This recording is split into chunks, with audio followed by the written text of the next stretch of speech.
Bonjour à tous, ravi de vous retrouver pour cette série d'études sur le caractère donc des disciples. Entrons dans le vif du sujet, prenez vos Bibles et n'hésitez pas d'ailleurs à m'envoyer vos questions s'il y a des choses que vous ne comprenez pas ou si je m'exprime mal tout simplement. N'hésitez pas, vous avez mes coordonnées.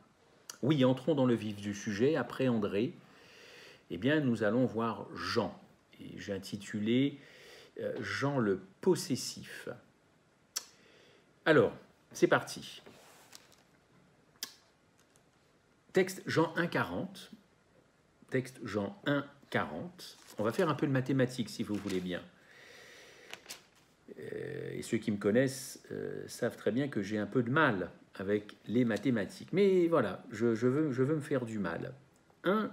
Jean 1, verset 40, nous lisons « André, frère de Simon-Pierre, était l'un des deux qui avait entendu ce que Jean disait et qui avait suivi Jésus. » Bon, vous avez dans ce court verset 5 personnes, 5 personnages.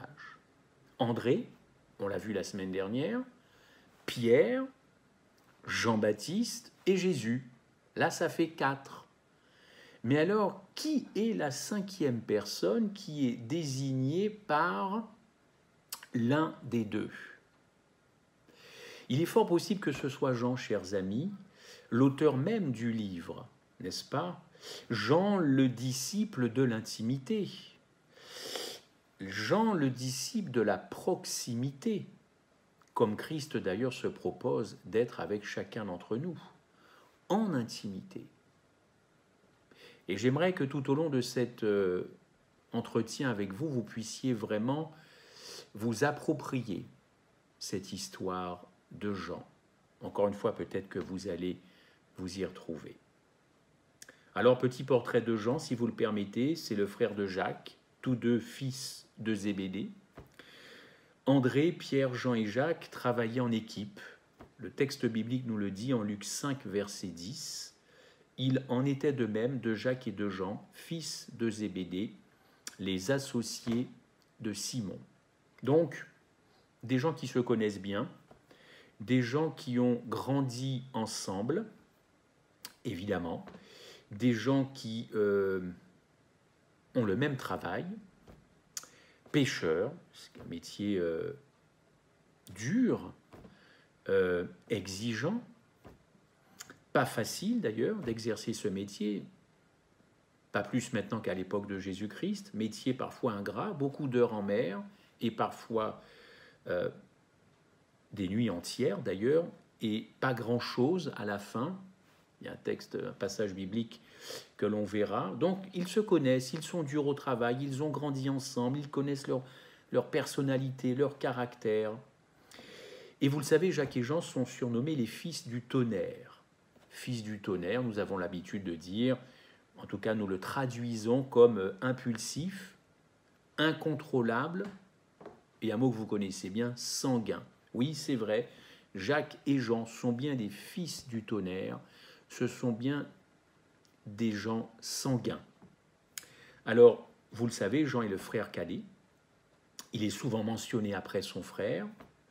Jean devait être jeune, car nous savons qu'il est mort sous le règne de l'empereur Trajan, 53-117 après Jésus. Le livre des Actes, d'ailleurs, nous apprend que Jean n'était pas forcément instruit. Nous avons l'habitude de dire, effectivement, que parmi les plus instruits, c'était Luc, puisqu'il était médecin. Donc Jean n'a pas d'instruction. Texte biblique à l'appui, Acte 4, verset 13, c'est Paul qui parle. Lorsqu'il vit en l'assurance de Pierre et de Jean, ils furent étonnés, sachant que c'étaient des hommes du peuple sans instruction. Donc, ce n'est pas moi qui le dis, sans instruction, ils les reconnurent pour avoir été avec Jésus. Donc, sans instruction, ça veut bien dire ce que ça veut dire. Oui, chers amis, peut-être premier enseignement, Jésus ose prendre des gens sans diplôme. Parce que c'est vrai que quand Dieu vous appelle, il connaît votre curriculum vitae. Et permettez-moi de vous dire que c'est lui qui rajoute des lignes à ce CV. Plusieurs ont surnommé Jean le disciple de l'amour. Alors ça paraît merveilleux, évidemment. C'est d'ailleurs lui qui a écrit « Dieu est amour ». Le disciple de l'amour qui écrit que Dieu est amour. Dieu est agapao, Dieu est amour. Vous connaissez le texte et le mot grec qui veut dire amour divin, amour inconditionnel. C'est un amour totalement désintéressé qui ne recherche évidemment pas son intérêt, sans un retour, sans recherche d'un enrichissement personnel. Je répète, dans l'amour agapé, il n'y a pas la recherche d'un enrichissement personnel, c'est donc l'amour pour l'amour. Car le mot amour en grec se décline en 3 mots, vous le connaissez, agapé, mot extraordinaire, révolutionnaire encore aujourd'hui, inconcevable, impossible d'ailleurs pour certains de ne pas aimer sans retour. Il faut quand même recevoir un petit peu quand même quelque chose. Il ne faut pas non plus abuser, ben non. Ce n'est pas l'amour biblique, ce n'est pas l'amour que Dieu veut, ce n'est pas l'amour du ciel, et tout autre amour ne monte pas au ciel. Autre mot, éros, amour possessif, tout le contraire, très intéressé à la recherche de son épanouissement personnel. Éros était couramment admis à l'époque grecque et bien avant, compris, admis parce que c'était par exemple l'amour parental, enfant, plutôt parent pour enfant, amour noble, évidemment, l'amour parental pur, et l'amour aussi des enfants, évidemment, pour parents, les parents, l'affection. Et puis, 3e mot, le fameux philéo, philéa, philéo, amitié, amour qui prend soin de l'autre, n'est-ce pas? Amical, amitié, les amis, philéo. Voilà, 3 mots différents, mais il y en a un seul qui est biblique, les autres ne sont pas des constructions, mais ce n'est pas ce à quoi nous sommes appelés par Dieu. Alors, chers amis, nous allons voir la transformation de Jean faite par Jésus, car Jean n'était pas dans l'Évangile, en tout cas, il n'était pas sous l'amour, il n'était pas contrôlé par l'amour agapé. Il était contrôlé par l'amour éros.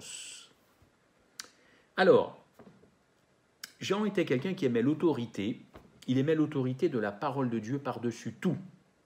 Quand il écoutait parler Jean-Baptiste, la première personne qu'il suivait, son cœur vibrait pour ce que la parole de Dieu pouvait dégager comme autorité. Prenons pour exemple le texte de Matthieu 3 au verset 2 et ensuite Matthieu 7 à 10. Plutôt Matthieu 3 verset 2 et on reste dans Matthieu 3, 7 à 10. Je vais lire le texte. Prenez-le aussi. Jean est celui qui avait été annoncé par Ésaïe, le prophète, lorsqu'il dit « C'est ici la voix de celui qui crie dans le désert, préparez le chemin du Seigneur ». C'est Jean-Baptiste qui parle. Et confessant leurs péchés, il, au pluriel, se faisait baptiser par lui dans le fleuve du Jourdain. Vous connaissez bien ça. Mais, voyant venir à son baptême beaucoup de pharisiens et de sadducéens, Jean-Baptiste leur dit « Race de vipères, qui vous a appris à fuir la colère à venir ? Produisez donc du fruit digne de la repentance. » Alors là, Jean, qui est témoin de cela, devait se dire que Jean-Baptiste ne se laissait absolument pas impressionner. Il a dû se dire dans sa tête, eh ben, c'est bien dit, c'est bien fait.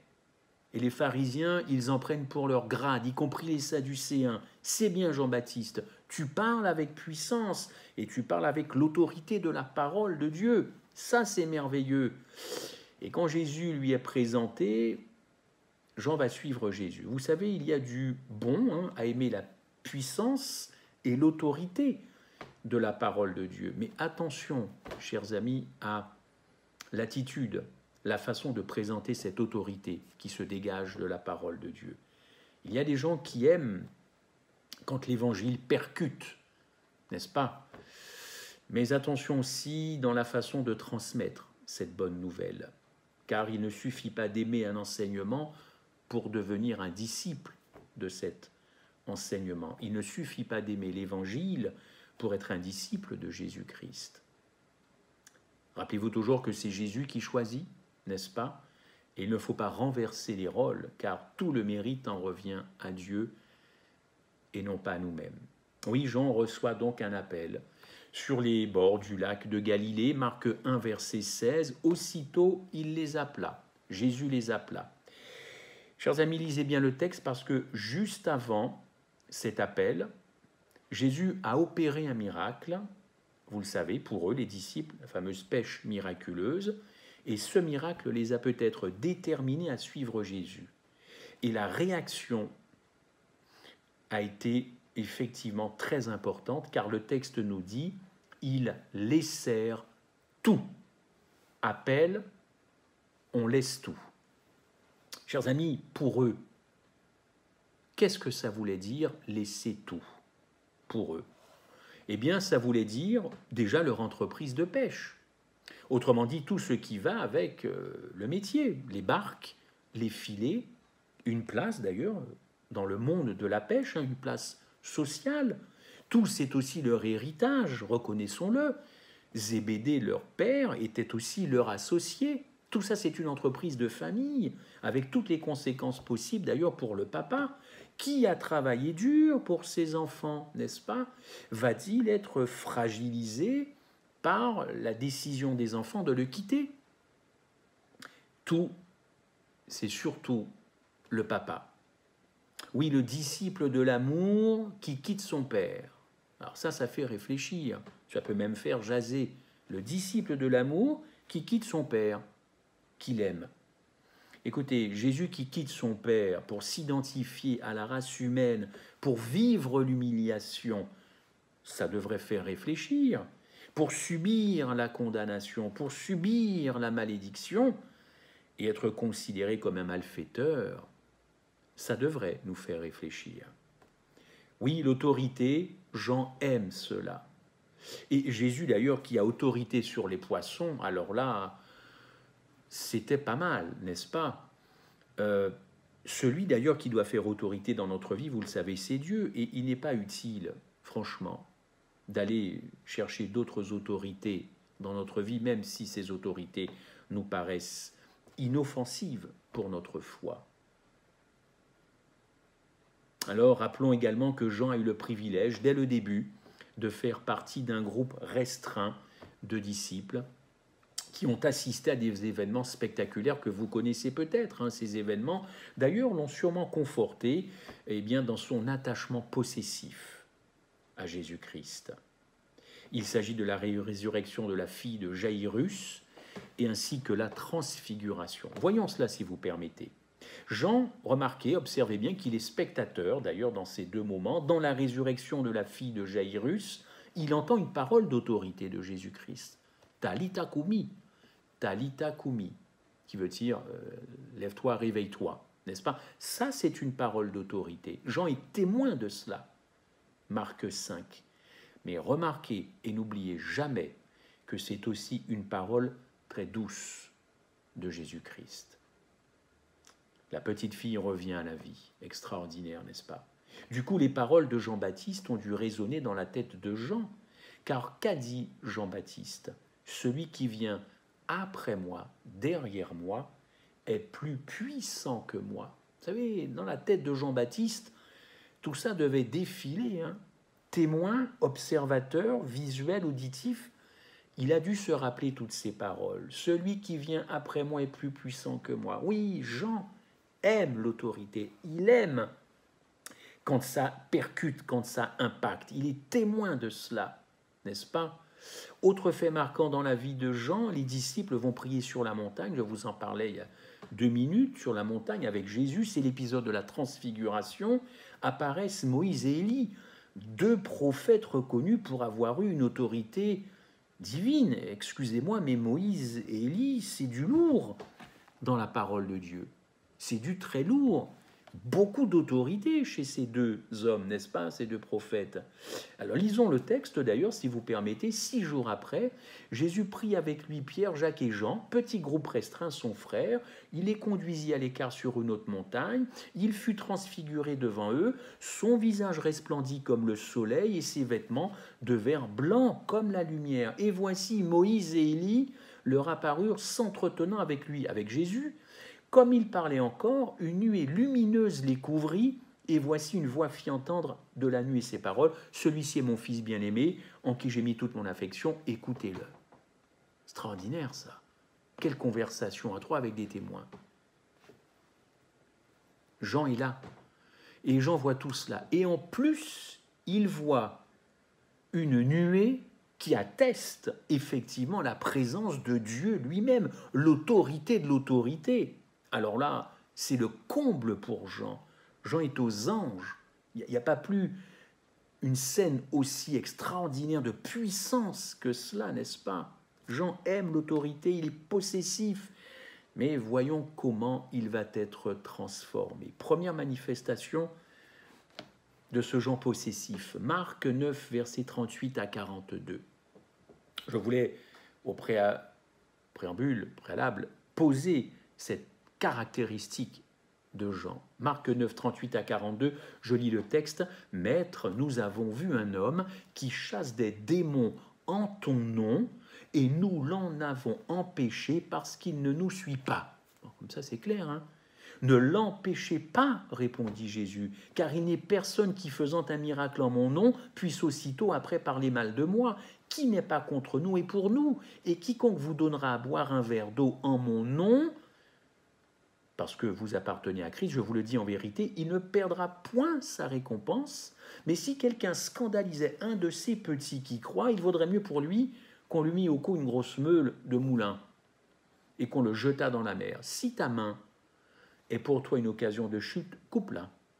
Mieux vaut pour toi entrer manchot dans la vie. Tac. Eh bien,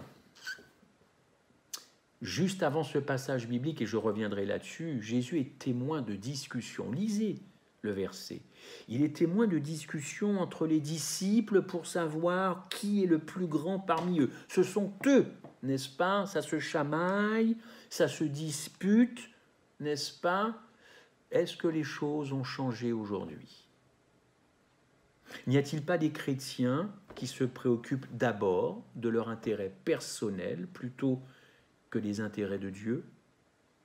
Ceux qui se préoccupent de leur salut, leur sécurité personnelle, leur petit salut, au lieu de penser au salut des autres, à ceux qui meurent. Ceux qui veulent toujours les meilleurs postes, d'ailleurs, y compris dans l'Église, être toujours les premiers, les postes les plus exposés. Je vous pose cette question, les choses ont-elles vraiment changé qu'à l'époque des disciples? Ceux qui pensent d'abord à eux, en toutes circonstances. Le but ultime du chrétien devient le don de sa vie à Christ pour le salut de ses semblables, sans égard à la récompense de la vie. D'ailleurs, 1 Jean 3,16, c'est Jean qui le dit, « Nous avons connu l'amour en ce qu'il a donné sa vie pour nous. Nous aussi, nous devons donner notre vie pour les frères. » Chers amis, la mentalité du ciel, c'est l'altruisme. Et Jésus va utiliser la thématique d'un enfant pour calmer toutes les ardeurs de ses disciples, y compris les ardeurs de Jean. Il va déclarer, si quelqu'un veut être le premier, il sera le dernier. Oh, je sais qu'on tourne parfois cette phrase de Jésus-Christ un petit peu en dérision, on s'y amuse un petit peu, mais c'est la réalité. Si quelqu'un veut être le premier, il sera le dernier. Autrement dit, le plus petit sera le plus grand, puisqu'il prend un témoin, un enfant. En tout cas, la thématique, l'idée d'un enfant. Chers amis, Jean est en train d'apprendre la loi du ciel. Jean est en train d'apprendre la loi du ciel. Le ciel, c'est pour les petits, c'est pour les humbles, pas ceux qui claironnent ou qui fanfaronnent au nom de Jésus, qui défendent la vérité au nom de Jésus à n'importe quel prix et n'importe comment, ceux qui se mettent en avant au nom de cette vérité et en fin de compte, les faux modestes. Ce n'est pas la loi du ciel. Je reviens sur le texte précédemment lu avec vous. Jean va se voir plutôt pousser des ailes. Il s'adresse à Jésus en disant « Nous avons empêché un homme de chasser les démons. » Nous, première personne du pluriel. C'est Jean qui décide d'en parler et pas les autres disciples. Il veut peut-être se faire apprécier du maître. D'ailleurs, Jean devait être très fier d'aller voir Jésus et de faire cette déclaration, n'est-ce pas? Regarde ce que nous avons été capables de faire. Nous avons empêché quelqu'un, hein, nous tenons cette autorité de toi, et on empêche quelqu'un d'agir en ton nom. Pourquoi? Parce qu'il ne nous suit pas. Voilà. D'ailleurs, les autres disciples ne font pas cette démarche auprès de Jésus-Christ. Peut-être qu'ils ne sont pas très très emballés pour aller voir Jésus-Christ et lui faire part de cela. Peut-être parce qu'ils ont peur de la réaction de Jésus, mais qu'importe, Jean y va, lui. Il est fier d'aller dire ça. Voilà, nous avons ton autorité, on agit. Combien de chrétiens se vantent facilement d'avoir fait telle ou telle chose pour Jésus, n'est-ce pas? Pour la gloire de Dieu. Mais tout comme Jésus, chers amis, soyons patients envers les autres, hein. Supportons ceux qui agissent mal et redressons avec douceur dans nos paroles, comme dit l'apôtre Paul en Galates 6, verset 1. Écoutez Paul. Frères, si un homme vient être surpris en quelque faute, vous qui êtes spirituels, redressez-le avec un esprit de douceur. Douceur. Prends garde à toi-même, de peur que tu ne sois plutôt aussi tenté. Porte les fardeaux les uns des autres, et vous accomplirez ainsi la loi de Christ. Mais la loi de Christ, la loi de Jésus, vous pensez que c'est que les 10 commandements, que les 10 paroles, les 10 promesses? La loi du Christ, la loi du ciel, la loi de Jésus, c'est l'absence d'égoïsme. C'est renoncer à soi-même. La loi de Jésus, c'est le sacrifice de soi. Pas sûr, chers amis, que nous soyons disposés à renoncer à nous-mêmes.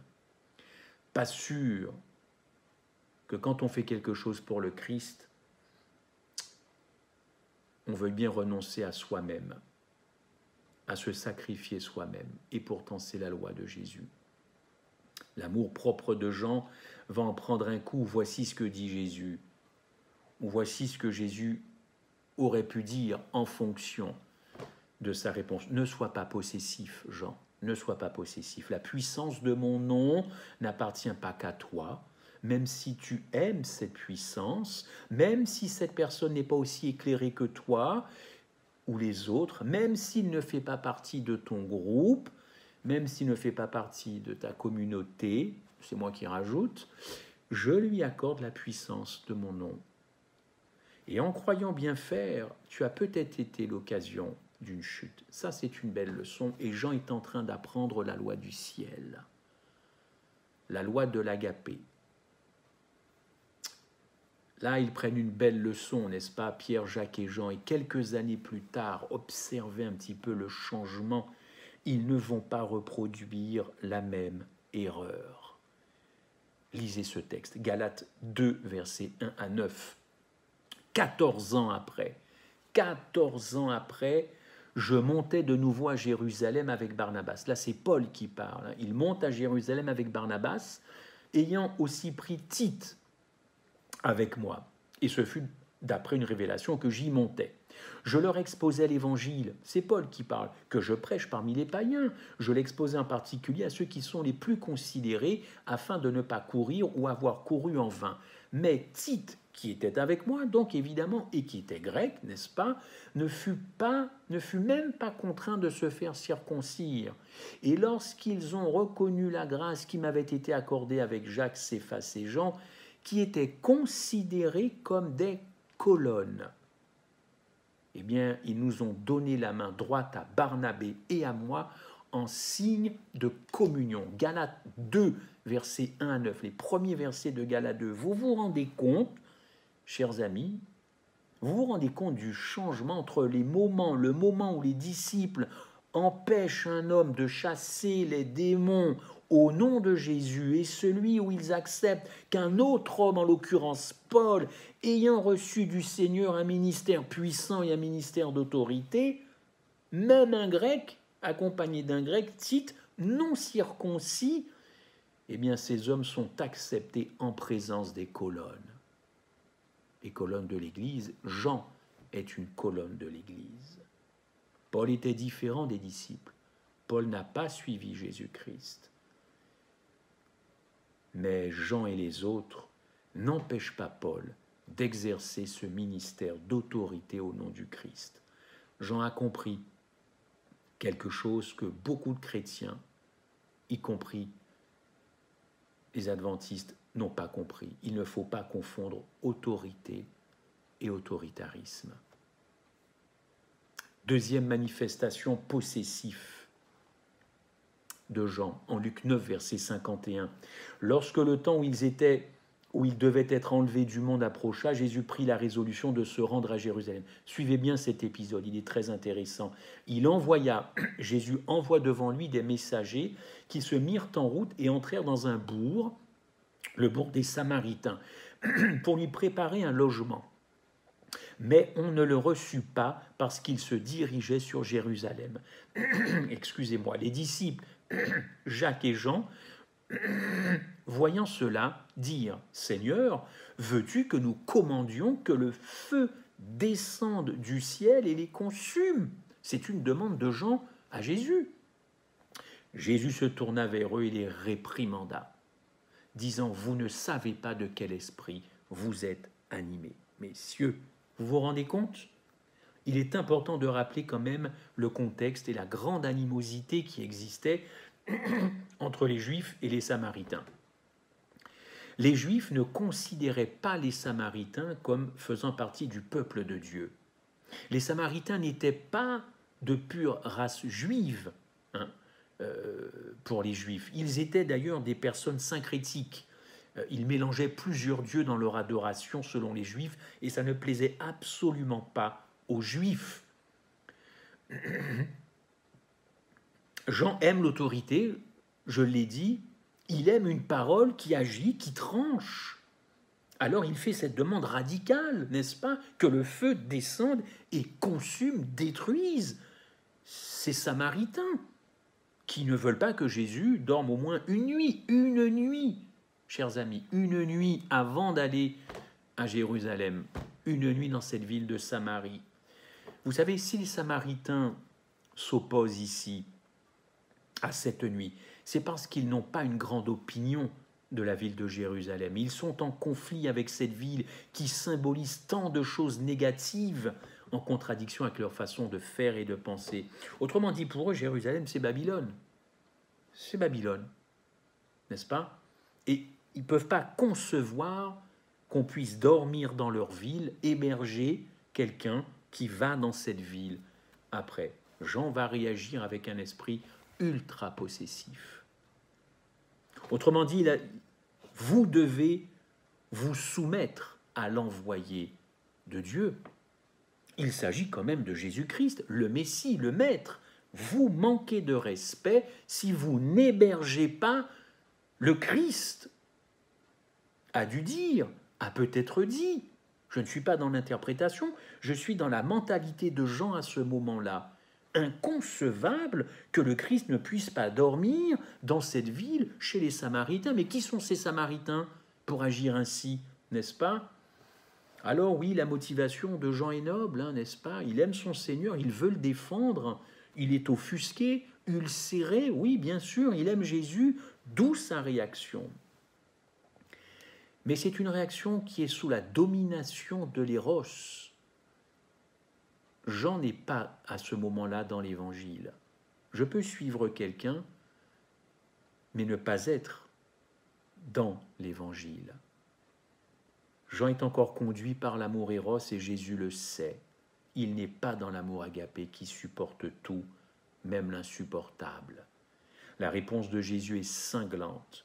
Vous ne savez pas de quel esprit vous êtes animés.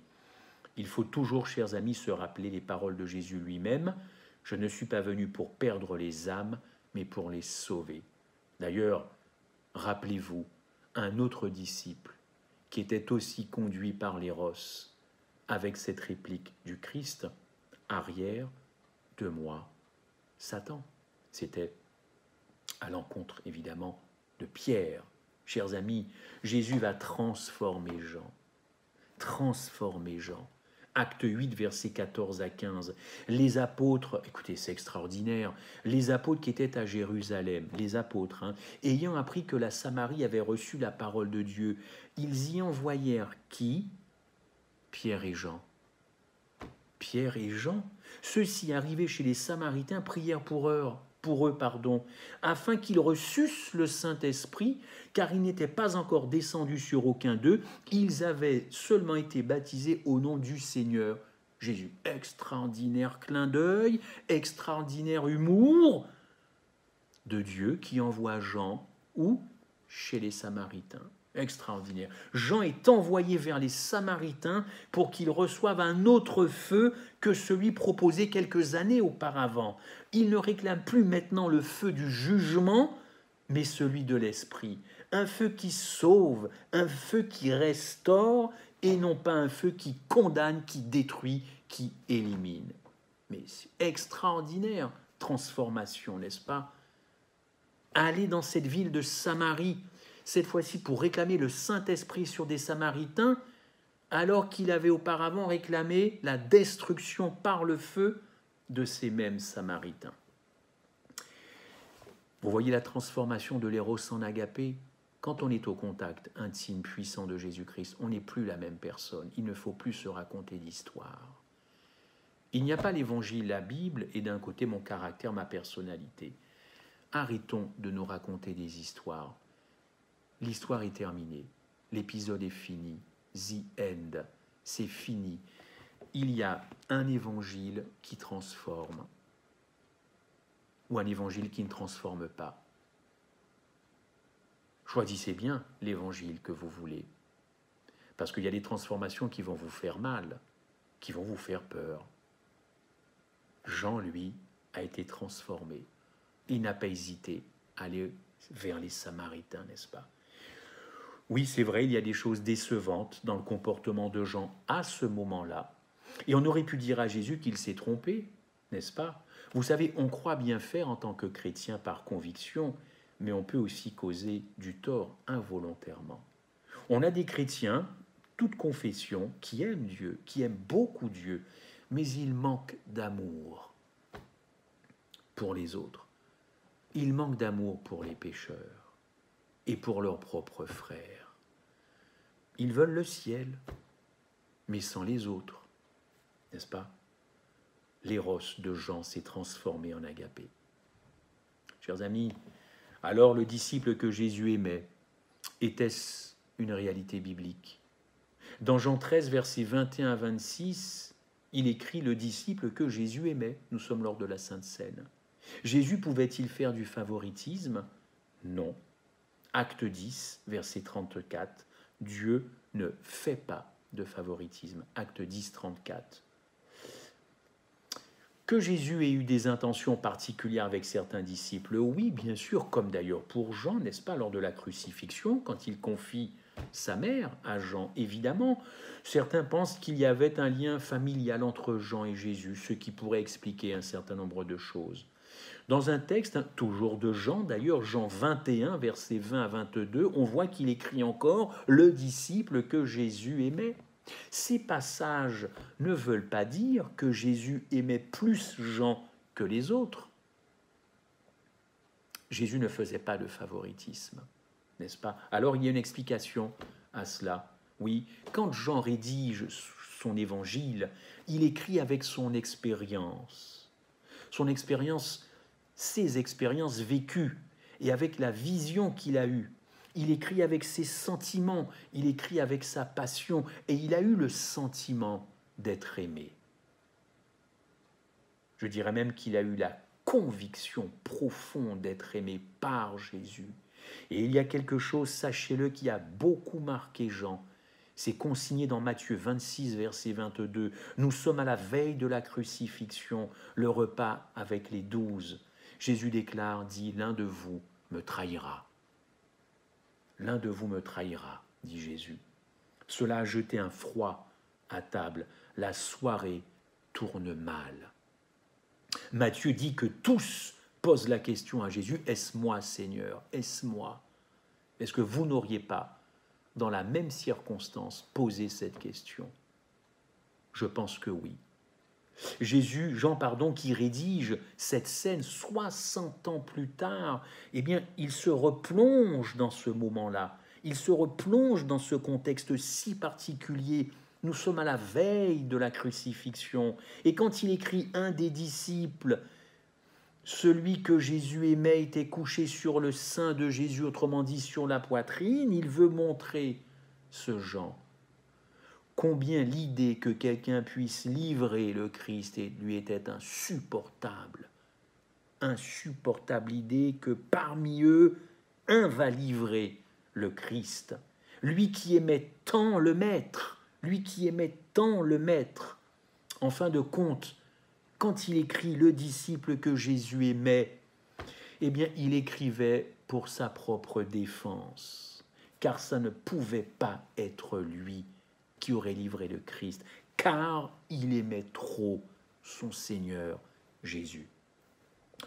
On a la même réaction, je vous l'ai dit tout à l'heure avec Pierre, quand Jésus dit « Ce soir, je serai une occasion de chute ». Et quelle est la réaction de Pierre? Il dit « Eh bien, même s'il me fallait mourir avec toi, je ne te renierai pas. » Matthieu 26. Réaction peut-être louable, mais réaction qui est sous les rosses, qui est sous les rosses. Alors vous comprenez peut-être l'expression de Jean, le disciple que Jésus aimait. Ça ne pouvait pas être lui. Et avec le recul, c'est un homme qui s'est senti profondément aimé dès le jour, dès l'instant où il a rencontré son Sauveur. Oui, je comprends mieux, moi personnellement, cette expression, car il n'était pas plus aimé que les autres. Il faisait, oui, certes partie d'un groupe spécifique, particulier, qui assistait à des choses particulières, mais ça ne faisait pas de lui quelqu'un qui était aimé plus que les autres. Dieu ne fait pas de favoritisme. Pouvez-vous, chers amis, dire cela à votre tour? Êtes-vous le disciple que Jésus aime? Êtes-vous le disciple que Jésus aime? Sentez-vous cet amour, n'est-ce pas? Sentez-vous cet amour? Oh, un amour qui ne vient pas de loin. Jésus est notre plus proche ami. Il est là, jamais très loin. Jean a réagi violemment parfois, nous l'avons vu, n'est-ce pas? Mais il s'est laissé transformer par Jésus-Christ. La crucifixion, Golgotha, le calvaire, a énormément touché Jean, n'est-ce pas? Ça l'a beaucoup marqué. Il est d'ailleurs le premier qui croit à la résurrection. Oui, c'est vrai, il y avait Pierre, Jean 20, verset 8. Tous les deux ont fait des choses extraordinaires ensemble. Nous verrons Pierre bientôt, le caractère de Pierre bientôt. Il faut savoir que Jean, après l'ascension, est resté à Jérusalem pour prendre part à la mission. Puis il s'est rendu en Asie mineure, notamment à Éphèse. Il a beaucoup prêché, beaucoup converti. Ensuite, vous le savez, il sera exilé sur l'île de Patmos où il recevra la révélation de l'Apocalypse. On raconte que vers la fin de sa vie, très âgé, peut-être même grabataire, on le portait pour qu'il vienne aux assemblées. Et quand il ne pouvait plus prêcher, il disait très souvent « Petits enfants, aimez-vous les uns les autres ». Les épîtres de Jean nous montrent qu'il était un homme entier, oui, c'est vrai, pas de compromis avec la vérité, c'est vrai, mais il aura, grâce à Jésus, une profonde sensibilité pour amener les âmes à la lumière, dans la douceur, dans l'agapé, car il avait quitté un autre mode d'amour, un autre mode d'existence, de pensée. Il passe à l'agapé. Jean a attentivement écouté le Seigneur Jésus-Christ et il n'a plus résisté aux appels de son amour pour une transformation complète. Est-ce le cas pour vous? Amen.